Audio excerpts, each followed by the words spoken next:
a global framework for crypto. He talks in great details about sustainable industrial development. Run us through the big key takeaways. So, Shweta, I think, India is, of course, as we all know, India is the president of G20 and B20 that was held from Friday to Sunday. The last 3 days was obviously a big ticket event organized by CII, where among, other dignitaries, we, of course, had Prime Minister Narendra Modi also taking to the stage yesterday. Now, remember, this obviously is election year, and most of the public announcements that Prime Minister Modi is making anywhere right now, even the Independence Day speech, is targeted towards the election excitement. But thankfully, I think at the B20 meeting yesterday, the election agenda was not as much. For a while. For to actually take that leadership, global leadership, statesmanship when it came to affairs which are bothering the world at large, not just India. So, 3 very critical, announcements that came, not announcements, more of motions, if I could say, by Prime Minister Modi. Number one, of course, what we discussed right now, that arriving at a net carbon zero framework and arriving at a point where India and the world can collaborate, come together and be able to establish very, very clear-cut guiding principles to cut out emissions, right? And this is through use of alternate energy fuels like hydrogen, and this is also through electric vehicles, electric mobility, and India's own roadmap towards achieving that. But more, I think, critical for for the world right now to partner with India and for India to seek best practices from the world are 2 aspects. One, of course, is regulation of artificial intelligence, and the other is regulation of cryptocurrencies. Now, on artificial intelligence, specifically, Prime Minister Modi stated that there is enough and more evidence to suggest that there is bias when it comes to artificial intelligence engines spewing out data, spewing out information. Now, in addition to that, of course, there is this need right now, and a very clear-cut need for AI to be regulated in India and in the world over. And there are some models, some tools available globally, but Prime Minister Modi's call really was for the world to come together and work together when it comes to drafting this framework or these guidelines when it comes to regulating AI.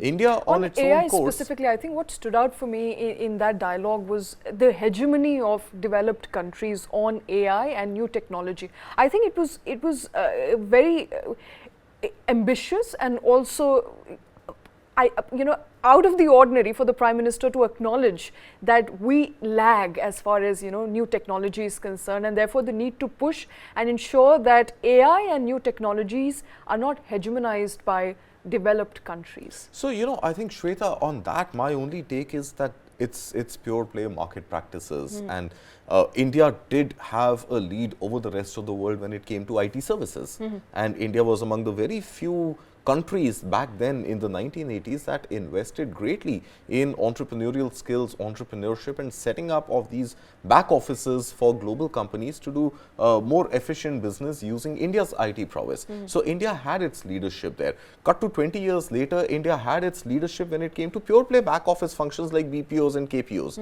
So, all the processing work, all the calls, all the knowledge, research, all of that would be done back home in India. Cut to another 15, 18, 20 years later, IT products. So, look at the startup ecosystem in India. India has been able to build some very, very robust startups and which have now become large-scale companies in their own right. Many of them listed, some listed in India, some even listed abroad or have been acquired by international stakeholders. I'm talking specifically about Flipkart in this case. So, we have been able to model a lot of our startups looking at ideas from the West, and we've been able to create startups using technology in the product space which have solved a very specific India problem. Look at all the quick commerce companies that have mushroomed over the last 5 years or so. There isn't enough evidence of such companies existing anywhere else in the world. So, I think asking for the world to slow down on its AI development, AI progress, for India to play catch up is an unfair ask. So, there is hegemony of the West right now because the West understood the implications of AI, was able to invest at the right time in AI and build these large learning models which now not just them, but even developing countries like India have been exposed to. Of course, there is a resource issue attached to that as well, which is around building semiconductors. I want to come to that as well. Very interesting approach from the Prime Minister. He also talked about how many countries, I think he was specifically alluding to China, which has most of the rare earth critical minerals. Yeah. And he talked about how certain countries have them and are trying not to let them part ways with it, or cartelization, essentially trying to block exports of essential earth minerals that India does not have at this point in time, which could perhaps hinder some of our semiconductor capability. So I think, there is China, a very, very dominant player when it comes to owning and controlling these rare earth minerals, but China is not alone. There are other countries also in Europe, in Western Asia, in Africa, which are houses to these rare earth minerals. It's just a function of being able to strike those partnerships and build those supply chains to be able to extract and import from there. But broadly, I think, yeah, India's AI journey has also begun. We've seen all our top 4-5 IT players announcing their own AI plans, their own AI ambitions, some of them even rolling out AI services or AI-based services to their clients abroad. Look at Wipro's X360, if I'm not mistaken. Look at Infosys's Topaz. So, we have all our large IT companies already well invested in AI.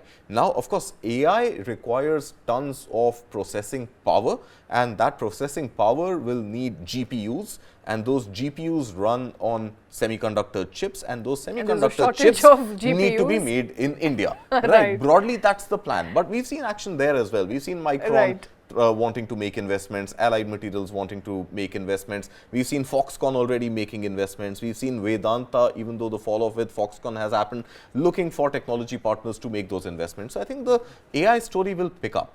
Now, I want to cut quickly to the other important issue that Prime Minister spoke about at B20 yesterday, which was again around this framework on controlling cryptocurrencies. Now, crypto in India has been a bad word. Cryptos have been looked at with disdain. People frown upon cryptocurrencies, and there isn't really any regulation or any robust regulation anywhere in the world when it comes to cryptocurrencies. India's fear with cryptocurrency is that who regulates it? Is it going to be the market regulator, SEBI? Is it going to be the central bank, RBI? Is it going to be Ministry of Finance? Since it's a digital product, is it going to be MeitY or is it going to be TRAI? We don't know. So I think there isn't enough understanding right now on how do you let a new asset class like cryptocurrency, do what it's meant to do without hampering national interest. And a major fear that India has is in the absence of this regulation, anybody could be transferring money using cryptocurrencies, bypassing official channels where they are either tax liable or exceeding the limited remittance scheme, the liberalized remittance scheme of $250,000 per year, and be able to remit money outside India without the Indian authorities getting to know anything about where that money went. So a crypto global framework is something that Prime Minister Modi has proposed. Will we see this shaping up within the period of India's presidency at G20? Very, very unlikely, because it's just about 2 weeks or so, before India's presidency ends. But at least pushing for this and hoping for a global framework, a global standard around crypto to come up is something that Prime Minister Modi said yesterday. All right, and let's quickly listen in to what Prime Minister exactly said at that B20 event. साथियों, आज जब दुनिया के बड़े business leaders यहाँ जुटे हैं, तब हमारे सामने कुछ और बड़े सवाल भी हैं। इन सवालों के उत्तर से ही बिजनेस और ह्यूमैनिटी का भविष्य तय होगा, और इनके जवाब के लिए आपसी सहयोग जरूरी है। चाहे क्लाइमेट चेंज का विषय हो, एनर्जी सेक्टर की क्राइसिस हो, फूड सप्लाई चेन का असंतुलन हो, वाटर सिक्योरिटी हो, साइबर सिक्योरिटी हो, ऐसे कितने ही विषय हैं जो बिजनेस पर बड़ा इंपैक्ट डालते हैं। इससे मुकाबला करने के लिए हमें अपने साझा प्रयास बढ़ाने होंगे। समय के साथ अब हमारे सामने ऐसे विषय भी जुड़ते जा रहे हैं जिनके बारे में 10-15 साल पहले कोई सोच भी नहीं सकता था। All right, Prime Minister there, of course, talking about the new age, the new era, and therefore new problems and new challenges around which framework, regulation, all of that is essential.